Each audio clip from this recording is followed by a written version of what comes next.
I'm meeting a former breakfast TV star, a lady who spent her childhood here. Hello, Anne. Oh, lovely to see you, and you. Oh, it's so nice to see you. Anne Diamond, one of the UK's best-loved journalists and broadcasters, is a Malvernian born and bred.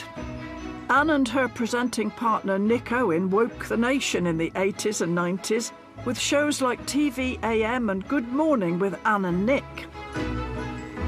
So this is your hometown, Anne, Malvern? Malvern is, yeah. It's very beautiful. It is beautiful, and there are lots of Malverns. There's Little Malvern, Malvern Wells, Malvern Priory. They're all sort of little clusters of towns around the Malvern Hills, and the Malvern Hills are the centrepiece.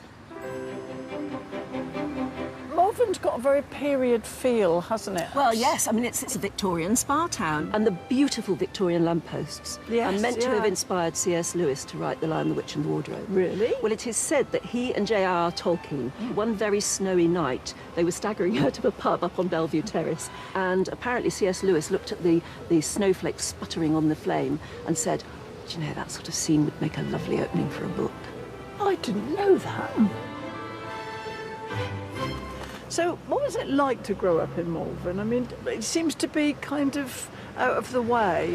It is out of the way, and it was very close-knit, actually. Everybody knew everybody. Oh, yes. So all the kids knew each other. We all went to school together. The highlight of my life at weekends would have been, you know, popping into Woolies on a Saturday morning to get a quarter of pineapple chunks or something like that. Yes. I bought my first circle-stitched bra in Woolies, and then I also used to meet my boyfriend there when I was 14. It was so romantic. Still, he'd be about 99 now, so perhaps we'd better move on. Let's go and have a mooch around. Yeah. Okie dokie. Just along the way, Anne's found something interesting and refreshing. So now this is Bellevue Terrace. People come up here to take the waters. I mean, that's what people always did in Malvern. And I thought you might like a taste, because Malvern water is world famous. I know, I mean, the Queen it used to take it everywhere with her. I know, I read that. We'll have some. We'll give it the test. Some Malvern water. And let's have a taste. Oh, it's lovely. Cheers. It's not bad. Cheers. Cheers, Malvern. It's not just the spring water that's famous in Great Malvern. It's also home to one of Britain's most prestigious independent schools, Malvern College. After all, Look, crikey. look at that. And this incredible building holds a special place in Anne's heart. The story sort of starts with my dad in Greenock, just outside Glasgow. Right. When war was declared, he almost literally went and queued up to be an RAF pilot. And they stopped him and said, "You can't fly because you've got a science degree. You're going to be sent to do secret war work." Anne's dad, Jimmy, was sent to join the team at Worth Matravers in Dorset, working on development of radar. This cutting-edge technology would give the RAF the advantage when it came to detecting enemy bombers. But Hitler got wind of the fact that the best scientific brains in the country had headed to the south coast and ordered a merciless bombing raid. And so apparently overnight Churchill said, "We've got to find somewhere for my radar scientists to go that will be absolutely safe." And he sort of looked at the map and said, "Malvern." Under the cover of darkness, all 2,000 scientists and their equipment were relocated to Malvern College. And for Jimmy, there was a very happy outcome to the move. He was stationed in House 5, which is one of the boarding houses down there. Yeah. And that's where he spent the rest of the war. My mum was then requisitioned as a secretary to his unit, and that's how they met. So, as they would have said at the time, they were stepping out together. That's right, they were courting, There's canoodling.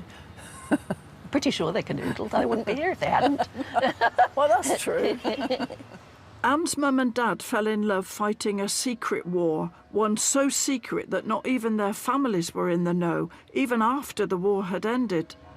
They were never allowed to tell us about it. And so I'm only just now trying to piece together what they were doing. And they were doing some incredible stuff. It was said that radar won the war every bit as much as the amazing few of the RAF. Well, because the few of the RAF were using radar. What a fantastic story. I can see why Anne has such a connection to Malvern.